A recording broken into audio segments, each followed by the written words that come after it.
asalaamaaleykum population du Stade de Mbour ñu ngi leen di ñaanal jàmm di ko sàkku ci yéen c'est Mohamed Faye, attaché de presse du Stade de Mbour di dalal tey le président du club. Mais avant ça ñu ngi leen di ñaanal jàmm di ñaan aussi une saison pleine de succès avec beaucoup de trophées, surtout ñu commencé ko ci jàmm terminé ko ci jàmm aussi. Voilà, donc cet entretien day viser à répondre à toutes les interpellations yi nga xamante ne la communauté du Stade de Mbour ñu ngi koy poser, mais aussi di ko adresser au bureau. Et à chaque fois que besoin se fera, cet exercice sera renouvelé. Soit le président ou la personne détentrice de responsabilité dans le bureau ci question yi nga xamante ne moom lañ ko interpeller dina ñëw leeral, parce que c'est aussi ça le Stade de Mbour, c'est pas une entreprise fermée, c'est un club familial et que tout le monde a droit à l'information au même niveau et au même temps. Donc président ñu ngi lay dalal di la jaajëfal ci wuyu si bi.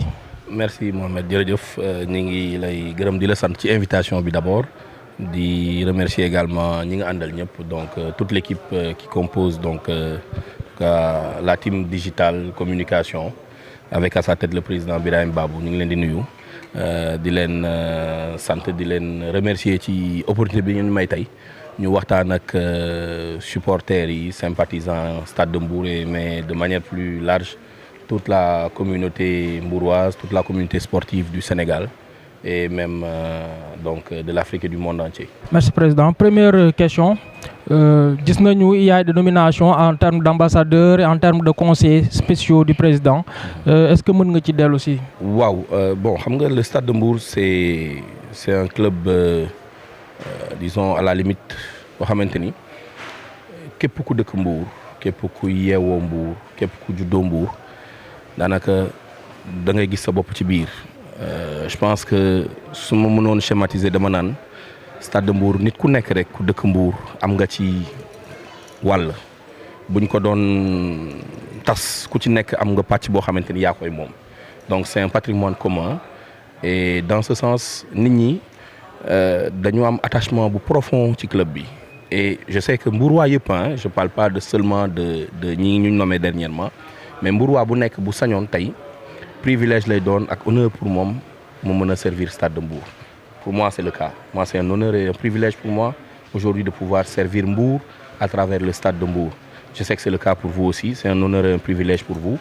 Et exercice bi ñu def loolu la, c'est-à-dire yaatal le maximum possible, permettre à tous les Mbourois d'abord de pouvoir apporter leur contribution, de pouvoir servir le Stade de Mbour, mais également ñun en tant que président du Stade de Mbour fépp fu compétence nekk ñu war ko mën a jëli au bénéfice du Stade de Mbour aussi ñu dem jëli ko. Donc les personnes qui ont été nommées par exemple ambassadrices du Stade de Mbour, en l'occurrence le groupe Akhlou Brick ak docteur Drone Mamadou Wade Diop, ñëpp xam nañ seen contribution dans les domaines de compétences yi ñu nekk. Akhlou Brick dans le domaine de la culture, de la musique, ils ne sont plus à présenter.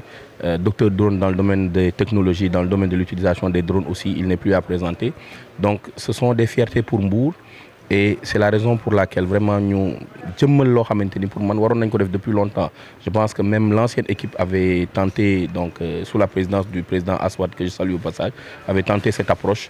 Donc yàlla peut-être dogal na ñun ñoo ko matérialiser et c'est une excellente chose à mon avis. Idem pour les conseillers spéciaux. Donc comme je l'ai dit yaatal la rek, donc waar wi yaatu na ñëpp xaj nañ ci et pour man ku nekk bëgg nga ci indi sa contribution. C'est la raison pour laquelle ñu ni donc dañuy yaatal am des conseillers spéciaux yoo xamante ni ils ont donc un siège au niveau du bureau. Hier par exemple c'était notre première réunion de bureau en virtuel avec ces nouveaux conseillers spéciaux là et vraiment ñu wane ni donc ça n'a pas été une erreur vraiment de porter le choix sur eux, indi leen au niveau du bureau.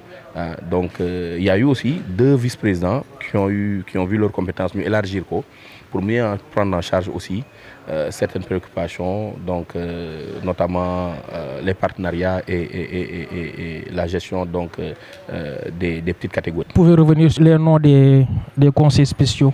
Oui, il y a le doyen Idissène, donc qui est conseiller spécial. Il y a Abdoulaye Diakhaté, plus connu sous le nom de Laïdari, qui est aussi conseiller spécial. Il y a également Ousmane Diop, 10 francs, qui est également conseiller spécial. Je saisis l'occasion pour les féliciter encore. Je l'ai fait hier, je l'avais fait lors de la réunion du comité directeur, mais je voudrais les féliciter encore parce que soo gisee tey ñu jël leen def leen conseils spéciaux, c'est un peu vraiment pour pas récompenser mais constater dëggal vraiment engagement bi ñu am au service du club depuis des années, hein, vraiment depuis des années et des années.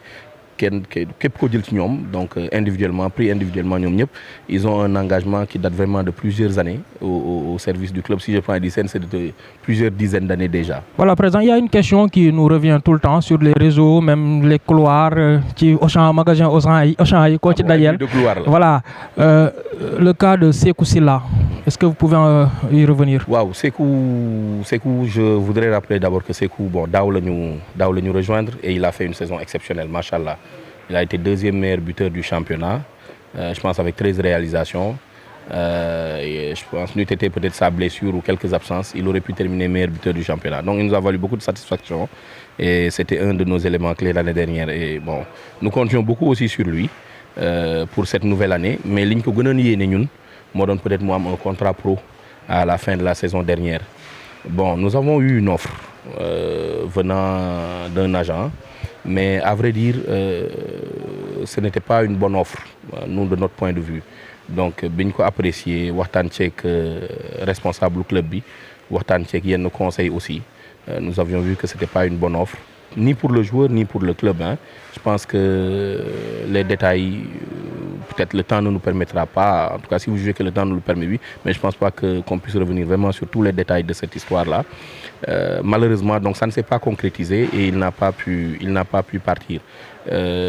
Aujourd'hui, malheureusement aussi, nous avons constaté qu'il ne s'est pas présenté aux entraînements depuis la reprise, donc il n'a pas pu accompagner le groupe hivernal bi ñu dem def en Gambie. Mais je rappelle qu'il reste un joueur du Stade de Mbour. Il lui reste une année de contrat avec nous.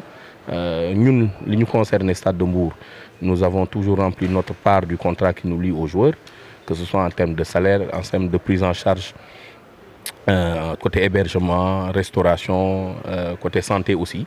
Donc nous avons toujours respecté nos engagements vis-à-vis du joueur et vis-à-vis de tous les joueurs. Donc, bon, le joueur maintenant, est-ce qu'il a respecté ses engagements ou pas? Je ne sais pas, mais je pense que déjà le fait de ne pas être présent à l'entraînement, c'est une faute. Maintenant, bon, nous avons discuté avec ses conseils à lui et nous espérons que bientôt les choses vont rentrer dans l'ordre. Mais ce qui est constant, c'est que tey jii may wax ak yow, il ne s'est pas encore présenté à l'entraînement. Merci beaucoup, je pense que loolu leer na. Beneen question bi dellu si waat toujours mooy la direction technique. Est-ce que vous allez nommer un directeur technique? Bon, nous avions déjà eu un directeur technique saison dernière, mais je pense que l'expérience n'était pas concluante. Ñu ko xoolee ci peut-être ni mu jeexee. Aujourd'hui, nous avons recruté un entraîneur avec une forte expérience et nous avons mis en place autour de l'entraîneur donc une équipe qui l'accompagne, disons. Maintenant, bon, ce que je vais dire, c'est personnel, hein, ça n'engage pas forcément la direction du club, c'est un constat personnel. Fille Sénégal, peut-être que le métier de directeur technique, des fois, il n'est pas assez bien compris. Et généralement, il y a une friction entre l'entraîneur et le directeur technique, généralement. Je ne dis pas que c'était forcément le cas pour nous l'année dernière, ni que ce sera le cas si on prend un nouveau directeur technique, mais je pense que c'est une question qui est à l'étude au niveau du bureau, au sein du bureau. Donc nous sommes en train d'avancer progressivement, mais méthodiquement et sûrement, sur l'organisation technique autour de l'équipe de football. Et naturellement, un poste de directeur technique, mais bien même de directeur sportif, peut voir le jour sous peu, hein. Mais lu ci war a am rek, il faudra que ce soit vraiment un besoin clairement identifié. Le besoin peut-être il est là aujourd'hui, mais dañ ko war a inscrire dans une démarche globale. Tey l'organisation de l'équipe, elle doit être faite de telle sorte que pour man warul am enchevêtrement wala chevauchement entre les compétences, que ce soit l'entraîneur, le directeur technique ou bien les autres coachs ou bien même le bureau. Voilà, donc nous sommes en train, en tout cas méthodiquement, sûrement, lentement, de mettre en place une organisation qui nous permettra d'avoir de bons relais de communication entre l'équipe technique. Quand je dis l'équipe technique, c'est l'encadrement technique, les coachs, le bureau, hein, les supporters, les anciens joueurs, voilà, les vétérans, la communauté de manière générale. Voilà, c'est une belle transition pour nous apporter aussi des éclaircissements sur l'organisation de la petite catégorie. Waaw, sur la petite catégorie, bon, je voudrais juste rappeler que nous nous inscrivons dans le cadre d'un plan de développement stratégique boo xamante ni ñi ngi ko tëgg daaw. Donc à la mi-saison la ñu def benn lël waxtaan xool yan orientation la ñu bëgg a jox club bi dans les 4 prochaines années.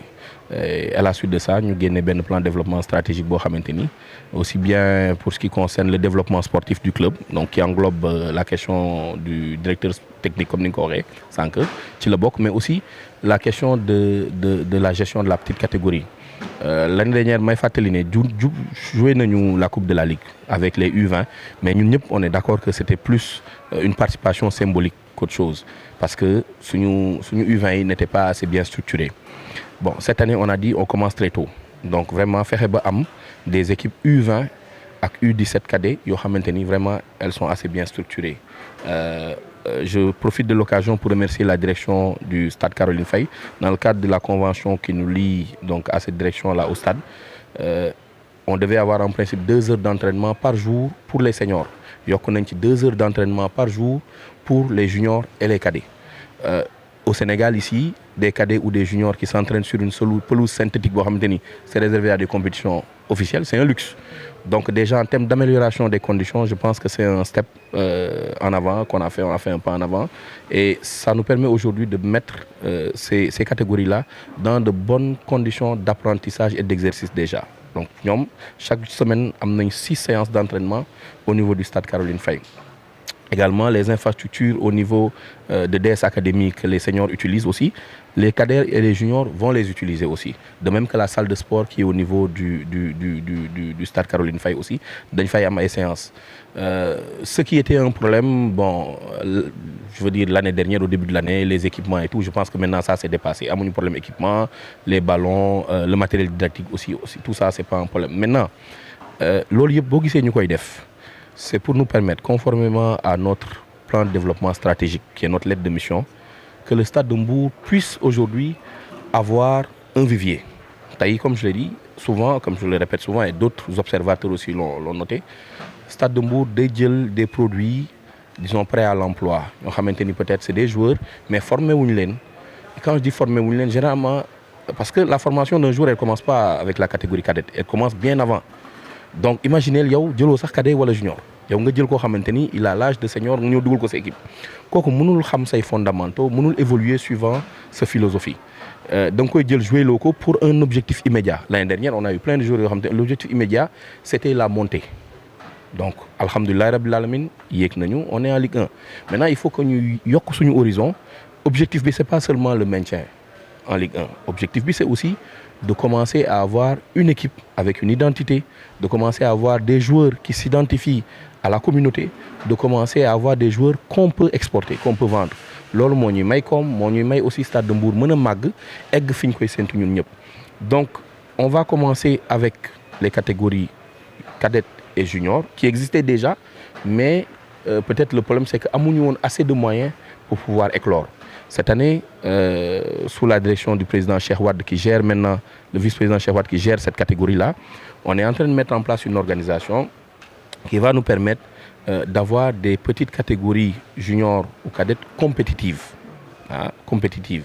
Donc, bu ñu amee loolu, ñuy jouer aussi régulièrement à tous les championnats, ñuy répondre aussi ci ay invitations yoo xamante ni par exemple il y a un centre de formation à Mbour qui nous a invités à participer déjà à une compétition. On a donné notre accord, et même à l'étranger, pourquoi pas bu ñu demee ba am ay tournois à l'étranger yoo xamante ni tey ay recruteurs dinañ fa ñëw, mën nañ fa yóbbu joueurs yi, que ce soit les cadets ou les juniors, dañ leen di yóbbu foofu inchallah.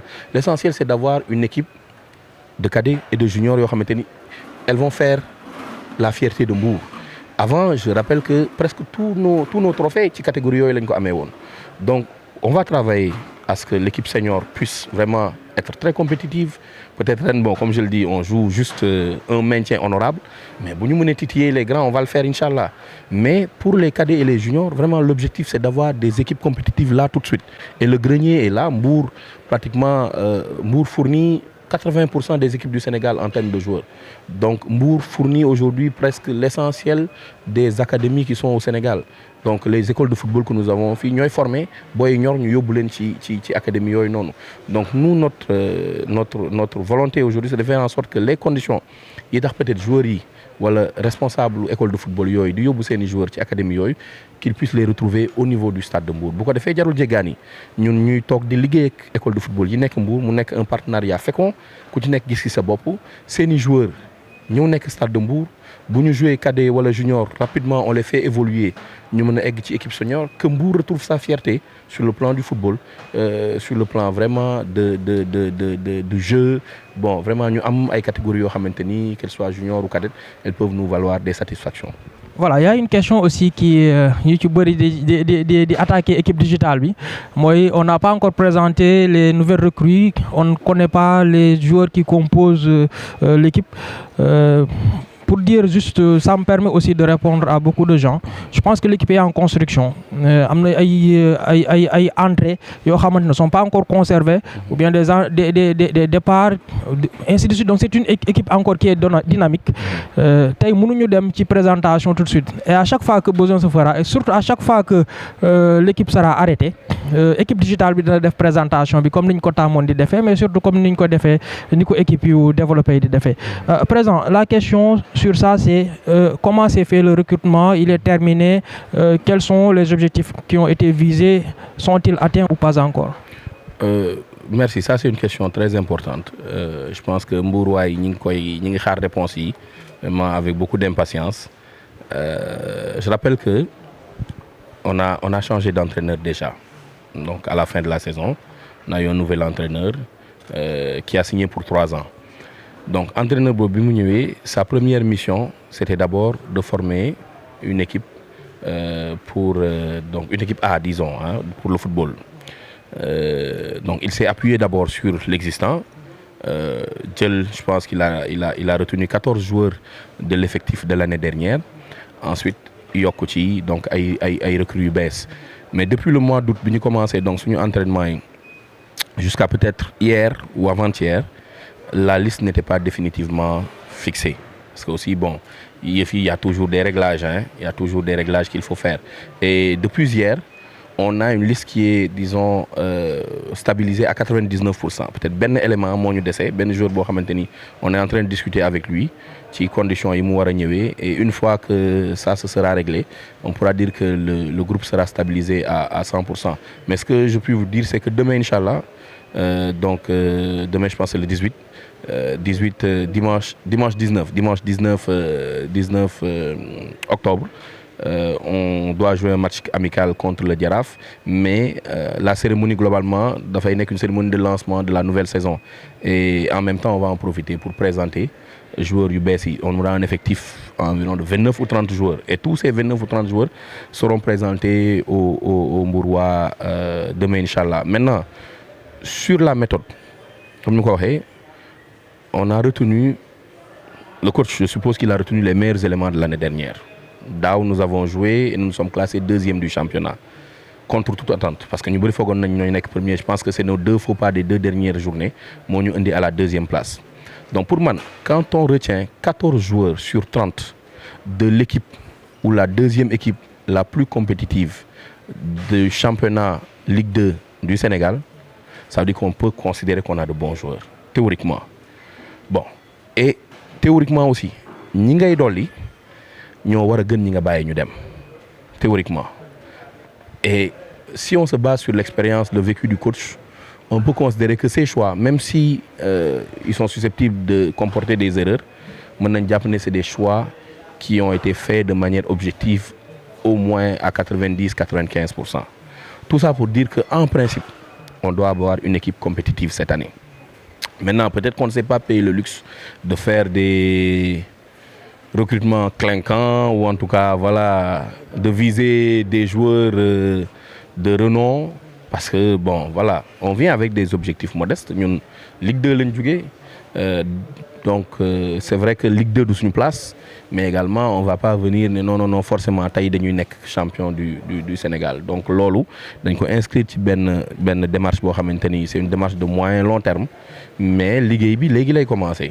Avoir une équipe assez compétitive pour qu'elle puisse aujourd'hui nekk dans le championnat à la fin de la saison à une bonne place. Je rappelle que l'année dernière ñi ngi changé maillot pratiquement à la mi-saison mi-saison la ñu changé maillot, donc boo xoolee et ça a été très bien accueilli. Et bon, même en termes de marketing, pour man le président Birahim va me confirmer ou bien m'infirmer, mais c'est peut-être pas une mauvaise chose d'avoir une période boo xamante ni pratiquement yow yaay occupé actualité bi. À cette période-là daaw ñun rek ñoo changé maillot et vraiment ça fait un buzz extraordinaire et ñu am ci vraiment promotion bu am solo. Bon, je dis pas que forcément cette année aussi mi-saison la ñuy changé maillot, mais bon Mbour waaye bu ñu yàkkamti suñu maillot daaw yi je pense qu'on les a même pas encore assez savourés, mais yu ren yi moom ce que je puis dire mooy ne mooy dàq incha allah. Voilà, daaw aussi gis nañu digitalisation club bi nekk en essor mu bokk aussi ak billetterie bi est-ce que secteur boobu tey lan mooy santé. Le volet digital au niveau du stade de Mbour ça se porte à merveille. Encore une fois permettez-moi de me féliciter le président Birahim, yow mi ak ñi ko accompagner ñëpp ku lim juum, mais vraiment ils se reconnaîtront ñoom ñëpp parce que ci nekk j'échange souvent avec lui. Pour être honnête, c'est peut-être l'un des secteurs qui nous vaut le plus de satisfaction aujourd'hui. En tout cas, à titre personnel man sama fierté yu gën a am solo ci loolu laa koy tirer, parce qu'il se passe pas pratiquement une semaine sans que des gens m'interpellent ne me non vous êtes en train de faire du bon travail au niveau du digital, ainsi de suite. Donc même au niveau de la Fédération sénégalaise de football, je pense que l'exemple du Stade de Mbour et au niveau de la Ligue Pro aussi, l'exemple du Stade de Mbour revient souvent, ñu koy citer comme un club qui est à la pointe donc de l'innovation. Je rappelle que l'année dernière ñun ñoo fi commencé jaay billets donc en ligne, et bi ñu ko defee on a vu vraiment ban jeexital la am déjà sur nos recettes, sur l'organisation au niveau du stade, sur l'expérience des supporters aussi. Nos recettes ont été multipliées par 4 pratiquement. Aujourd'hui nous faisons partie, l'année dernière nous étions le seul club de Ligue 2 à vendre autant de billets. Bon, peut-être que ren ñëw nañ ci Ligue boo xamante ni Ligue 1 il y a des cadors yoo xamante ni ñoom am nañ public, tàmm nañ jaay. Notre défi maintenant c'est de faire en sorte de pas être même le deuxième club à vendre. Nous voulons être toujours le premier club en termes de billetterie. Te loolu digitalisation bi daf ñu ciy jàppale ak expérience supporters yi, mais c'était pas seulement que la digitalisation des billets, c'était aussi le CRM.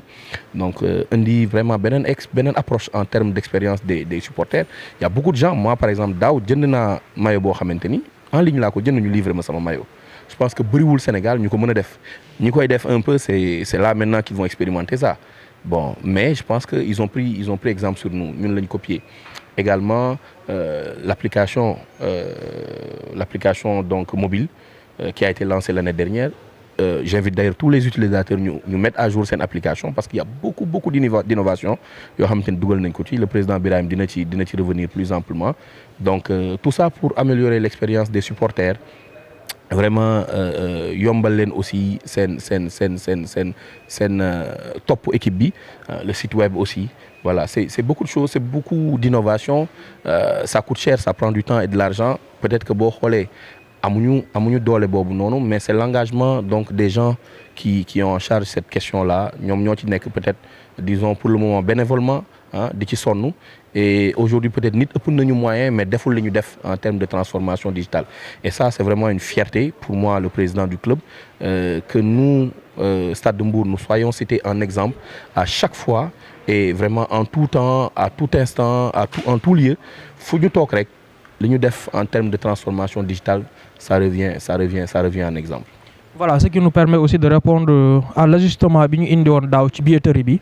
On a vu que une tarification différente indi woon nañ ko. Est-ce que ça a été évalué? Est-ce que c'est la même tarification de fin de saison qui va être reconduite?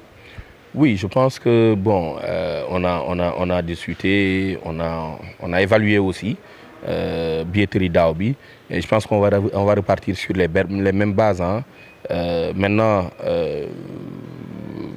je pense que si je rappelle cette tarification, c'est 1000 francs pour la tribune découverte, 2000 francs pour les annexes loges et 5000 francs pour la loge. Maintenant, ñun li ñu concerné mooy fexe ba au-delà donc du prix du billet, que le supporter qui vient au stade, que son expérience soit améliorée.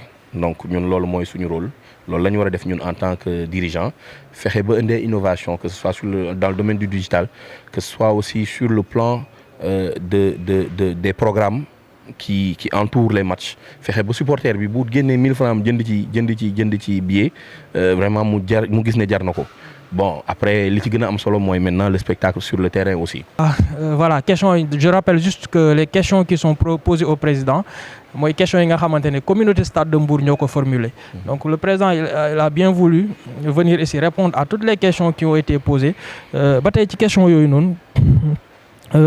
aussi le partenariat. Je profite pour dire, bon, peut-être à ceux qui ne l'auront pas remarqué, que nous sommes chaleureusement accueillis dans les locaux de Auchan Mbour. Voilà, comment se porte le partenariat aujourd'hui? Bon, je pense que je vais parler d'abord du partenariat avec Auchan, parce que notre partenariat, ou bien nos partenariats, ils sont multiformes et avec différents acteurs. Mais l'acteur majeur ou l'un des acteurs majeurs dans ce partenariat-là, c'est Auchan, qui a eu l'amabilité à travers son directeur, donc Auchan Mbour, de nous inviter, de nous accueillir aujourd'hui. Donc, nous faisons échange bi et dans ce magnifique cadre-là, je pense que le partenariat entre Auchan et Mbour, c'est un partenariat qui date de longtemps et qui nous a valu beaucoup de satisfaction de part et d'autre aussi. Donc, taï, nous sommes dans dynamique gën a yokk partenariat boobu gën ko ñoŋal donc notre ambition c'est vraiment de faire en sorte que Auchan gën a gis boppam ci partenariat bi ko lié ak Stade de Mbour aussi gën a gis boppam ci partenariat bi ko lié ak Auchan. C'est un partenariat vraiment traditionnel. Je pense que le maillot du Stade de Mbour sans Auchan il ne serait pas aussi joli. Donc aujourd'hui nous sommes fiers nous d'avoir Auchan parmi nos partenaires parce que aussi c'est une enseigne qui est synonyme de réussite, de proximité et maintenant vraiment de facilité pour beaucoup de Sénégalais. Donc c'est une fierté pour nous aujourd'hui d'avoir contribué à ce que les Sénégalais adoptent Auchan. Parce qu'au début quand même je rappelle que peut-être il y a eu quelques contestations et tout, mais le Stade de Mbour a toujours été à côté de Auchan, aussi bien en termes d'engagement ou aussi que de promotion pour faire que les Sénégalais adopter la marque Auchan. Donc taï, je pense que le partenariat arrive à terme cette année. Nous sommes en discussion avec Auchan pour d'abord évaluer. Évaluation, elle va engager les deux parties, mais surtout nous pour ce qui nous concerne, nous sommes conscients qu'il y a eu beaucoup de manquements peut-être, ci wàllum engagement, ci wàllum obligation. Mais depuis que nous sommes arrivés, en nous inspirant de ce que, en tout cas, nos devanciers ont fait, nous sommes en train vraiment d'apporter des corrections pour que, comme je l'ai dit, Auchan gën a gis boppam ci partenariat bi. Et aujourd'hui, nous avons une palette de nouvelles propositions que nous avons posées sur la table, que nous avons faites à Auchan. Nous espérons que vraiment un accord sera trouvé pour que très rapidement, en tout cas avant la fin de la saison, de l'année, nous menons signer un nouveau contrat qui sera encore plus bénéfique aux deux parties. Mais en tout cas, je voudrais les remercier pour l'hospitalité, pour aussi toutes les facilités qu'ils nous ont accordées taï. Sama mbokk Wadeen yi président Aswad bu fi nekkoon dina kontaan dégal nañu sànq ndekki bu neex donc vraiment merci à eux et puis voilà, vive Auchan, vive le Stade de Mbour et que partenariat bi jëm kanam. Maintenant, il y a d'autres partenariats aussi avec la mairie notamment qui se porte très bien aussi. Donc le maire aussi c'est un des plus grands partenaires du Stade de Mbour, la mairie de Mbour. Vraiment ñu nekk def liggéey bu mucc ayib ak ñoom ñu ñuy jàppale ñu leen di jàppale aussi. Donc partenariat boobu aussi voilà, comme je l'ai dit am na solo et nous allons davantage le renforcer. Il y a d'autres marques aussi aujourd'hui qui viennent, qui veulent afficher leur nom au Stade de Mbour parce que comme ni ma ko waxee rek Stade de Mbour daaw c'était le seul club de Ligue 2 à faire guichet fermé. Donc quand on joue au Stade Caroline Faye, la moyenne c'est 2500 3000 spectateurs. Il y a des matchs où on est allé à plus de 5000 spectateurs. Boo xoolee les gens dañ doon sax taxaw ci pourtouru terrain bi. On a des plateformes digitales qui sont suivies mais très suivies. On a également la chance que les médias sportifs ou même d'actualité générale dañuy solliciter souvent que ce soit moi, que ce soit les vice-présidents, que ce soit même le président du comité des supporters, voilà, ces médias-là nous sollicitent souvent pour des entretiens et ça nous permet, nous aussi, de faire un clin d'œil à nos partenaires, de développer leur marque. On a également souvent donc, des conférences de presse ou des activités, disons, exclusives que nous faisons, qui nous permettent aujourd'hui de promouvoir davantage les marques qui travaillent avec nous. Hein. On a une communauté de supporters aussi extraordinaire, donc au passage. Voilà, donc tout ça fait que Stade de Mbour, c'est une équipe aujourd'hui attrayante pour tous les annonceurs ou toutes les marques. Donc, comme je l'ai dit, il y a des groupes aussi, des marques qui sont en train de taper à la porte, qui veulent venir. Nous sommes en train de discuter avec elles. Nous espérons que Bala Mouyag, de trouver un terrain d'entente, donc rejoindre la grande famille des partenaires du Stade de Mbour. Alors pour terminer, en parlant de partenariat, il y a le club de ak supporters. L'année passée, il y a les tarifications des abonnements qui ont été publiées. Alors il y a d'aucuns qui ont pensé que c'était trop cher. Est-ce que vous pouvez revenir sur le choix de 100 000 francs et avantage là? Bon, pour le moment, je pourrais dire que la tarification est bien rek génn. 100 000 francs. Bon, je rappelle que c'est une tradition aussi au Stade de Mbour d'avoir des cartes d'accès. Disons que c'est des cartes d'accès VIP. Parce que, bon, tamit nit bo yoré dara lu am solo dang koy xam. Tay Stade Caroline Faye, buñ fay jouer le match 17h là, ku ñewul 16h do en place. Donc il faut que les gens comprennent ça aussi. Maintenant, il faut qu'il y ait une nette différence entre ñi nga xamanteni tay ils sont prêts vraiment à faire de gros efforts pour le club. Peut-être, je ne dirais pas qu'ils ne sont pas prêts à le faire, mais on ne le sent pas. Comme je l'ai dit, l'expérience supporter, quel que soit maintenant le niveau du supporter, doit encore améliorer. Le supporter qui est prêt peut-être à payer 5 000 francs ou bien qui est prêt à acheter une carte de plusieurs dizaines de milliers de francs, la femme, le club amène. Donc, on a lancé des cartes d'accès à 100 000 francs. Ces cartes d'accès-là, elles offrent plusieurs avantages. Déjà, tu as droit à un maillot, à une casquette, je crois, et à certains goodies que le club doit commercialiser. Tu as droit également à une entrée libre et gratuite chaque jour de match de Ligue 1 au niveau du Stade Caroline Faye. C'est les matchs de Ligue 1, je précise. Tu as droit à une place de parking chaque jour de match de Ligue 1 au Stade Caroline Faye. Je ne sais même pas si la liste est exhaustive ou pas. Tu as droit aussi à une invitation. Donc ça dépend maintenant de la nature de l'événement. Parce que des fois, comme je l'ai dit, nous avons un événement exclusif. Nous avons trié au sort ou bien nous avons nos partenaires ils ont bien voulu acheter les cartes d'accès. Nous invitons les donc à ces manifestations-là. Rien que l'accès au stade, ça fait 75 000 francs. On joue 15 matchs à domicile chaque année. Donc rien que 5 000 francs par match, c'est déjà 75 000 francs. Tu as un maillot, le maillot c'est 10 000 francs.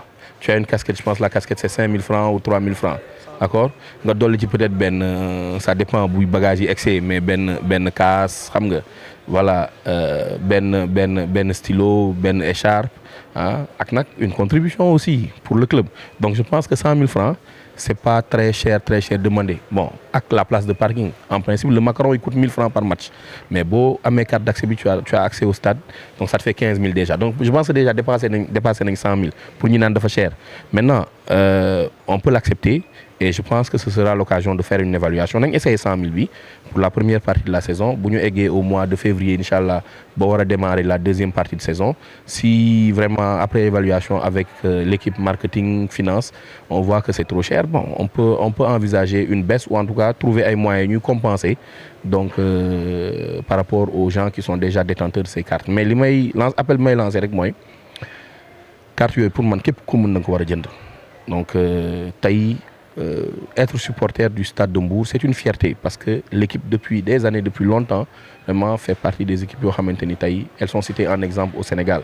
Donc nous ñi nga xamanteni nak ñoy supporteru équipe bi ñokoy dundé ñoo bëgg équipe bi, je pense que c'est à nous de faire en sorte que dynamique bobu continue. Té dynamique bobu pour mu continuer, dañu wara jël suñu ñak def ko ci équipe bi. Donc ces cartes d'accès à 100 000 francs là, man j'encourage vraiment tous les Mbourois qui sont épris du Stade de Mbour, nous gorgorlu jënd ko, d'autant plus qu'il y a des facilités. Je pense que mën nañ ko bëccëg sax xam naa defe naa am na 4 tranches am na 3 tranches am na 5 tranches donc voilà c'est selon nit ku nekk ni nga ko bëgg a jëndee man xam naa dinaa commandé sama bés wax gars yi ñu defal ma ko mois 20 000 ba samay 100 000 di mat donc ñeneen aussi dinañ def noonu bu ko defee bon voilà ñu am une meilleure expérience ku jënd carte bi déjà tu as ta place qui est réservée chaque match kenn du ci toog dañ la ciy bindal sa tour chaque match yaa ko moom boo ñëwul sax kenn du ci toog xanaa nga woote équipe bi marketing bi ne leen je viens pas mais telle personne mooy ñëw à ma place bu ñëwee ñu identifier ko mu dugg ñëw toog sa place donc ça je pense que c'est une avancée majeure et ça peut justifier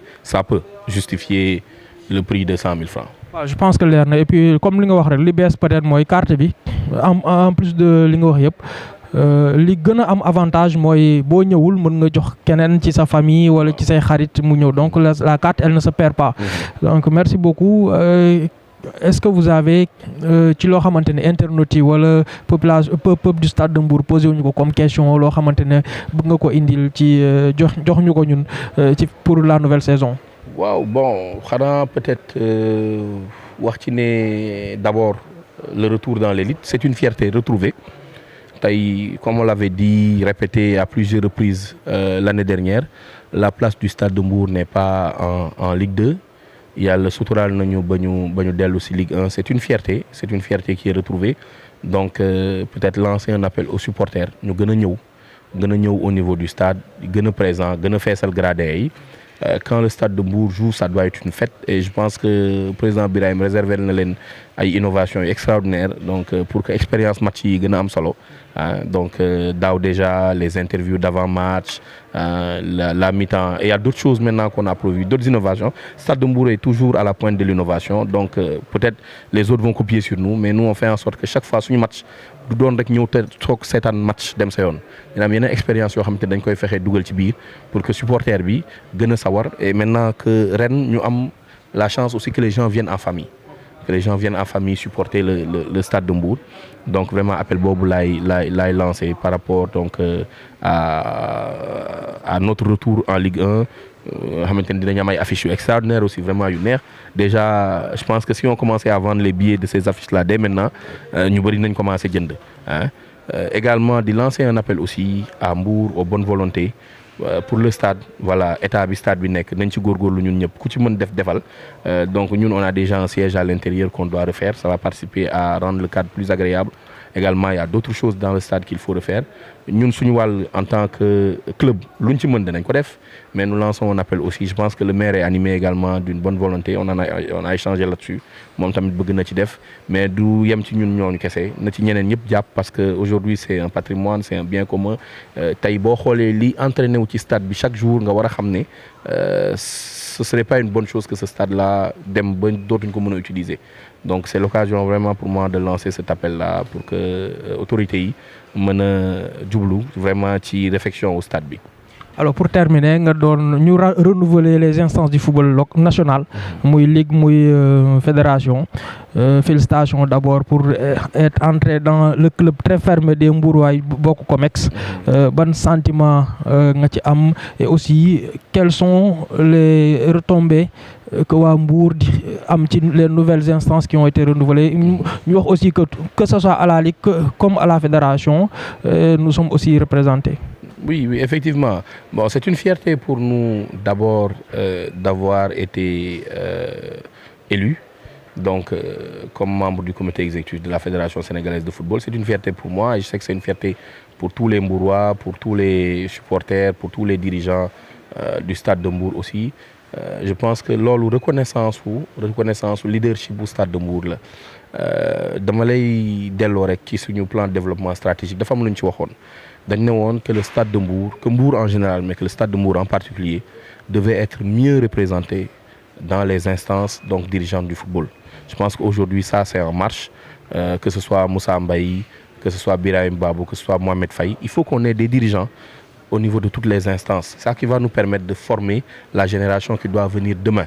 Que le club, peut-être d'ici 100 ans, d'ici 150 ans, que son histoire, Inch'Allah, puisse continuer à s'écrire. Et ça, c'est avec des dirigeants qui ont une dimension nationale. Donc, et je pense que peut-être si je suis président de Mbadakhoune FC, les gens ne voteraient pas pour moi, pour me dire comme c'est parce que je suis président du Stade de Mbour. gëdd ak dayoy Stade de Mbour moo tax man ñu voteel ma, ce sont mes pères présidents de club qui ont voté pour moi pour que j'intègre, et puis en reconnaissance aussi à tout ce que le Stade de Mbour a accompli, hein, wax nga ko sànq ci digitalisation bi, ci innovation yi, et les gens ont envie de voir ça au niveau national. Donc aujourd'hui les gens peut-être me mettent une pression parce qu'ils se disent que li ñu jot a liggéey Mbour dinaa ko indi au niveau national. Donc ça c'est une fierté, c'est une consécration pour le club. Ça doit aussi avoir vraiment un intérêt immédiat et à long terme pour le club. C'est-à-dire tey lépp luy opportunité boo xamante ni par exemple club war na ci mën a bénéficier wu, dañu war a fexe ñun mu ñëw Mbour, mu ñëw Stade de Mbour. Dañu war a fexe également que le temps qu'on va passer là-bas, que le football soit mieux développé, plus développé dans le département de Mbour et dans la région de Thiès. Voilà, comme je le disais tout à l'heure, ay questions yoo xamante ne dañu toogal suñu bopp bindu ko, ce sont les questions qui nous ont été posées ci différentes plateformes yi, di wax que ni voilà plateforme yi suñuy plateforme lañ. Stade de Mbour képp ku ko bëgg rek war nga fexe ba bokk ci li koy taaral. Bu ñuy am ay interpellation wala bu ñu am lu ñuy wax lu ñu naqari aussi nañ ko teg dans les règles de l'art, def ko dans la meilleure manière de la meilleure manière possible, parce que aussi ñu nekk ci plateforme yi ay kilifa ngi ci, ay mag, ay xale, ainsi de suite. Donc nañ continuer di sàmm suñuy plateforme, ñu nekk ay plateforme yu épuré yoo xamante ne dina neex a ko xool, ku fa ñëw aussi du fa gis lu ko naqari. Donc continuez à poser des questions, continuez surtout à vous abonner, et à chaque fois, encore une fois, je le répète, que besoin se fera, dinañu indi soit président wala keneen ak keneen mu ñëw tontu ci questions yi. Comme je l'ai dit encore une fois, c'est un exercice de transparence que le Stade de Mbour s'est engagé à faire, et que je pense qu'on le réussira tous ensemble. Merci beaucoup.